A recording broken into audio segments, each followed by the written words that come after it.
Yeah, it is not only the manual work for the recruiters, but as you mentioned as well for the hiring managers and almost everyone who really is involved with the recruitment process.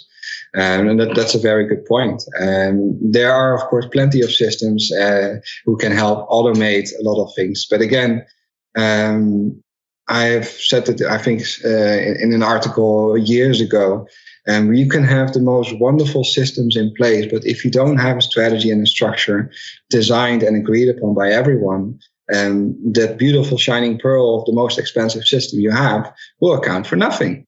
And you need to train people to use this. Because again, if I am not able to use a typewriter, I think it's a hunk of junk. You don't want to be able to use it. You just want to write in that beautiful handwriting because that's more pretty. Again, with the recruitment process and the systems, you want to make sure that that is in line, and then you can see what parts of it you can automate. And as I mentioned earlier, you can automate maybe the funnel of how things come in with pre-screening questions to make sure that everyone that is just outright not fit for the role is not even coming through to your application bin. And then there are also all kinds of other forms that you can probably set up through the Phenom as well and other platforms that they can ask more questions with more details about more specific examples, or even with the video interviews that you can also have video recordings of how you respond to a specific situation or how you indeed really do that skills test. All these things you can actually pretty much automate. But you want to make sure that you put that in the right place of your process where you need it to be. And then you can actually save time in that sense. And this goes on and on with the interview process. Are you using coordinators or recruitment coordinators who plan this for the recruiters, or is the recruiter doing it themselves?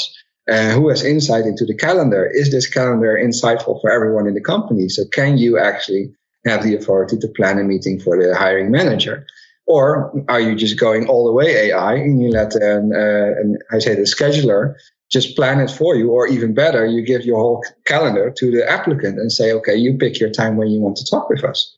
And all these kind of automations have options to go further.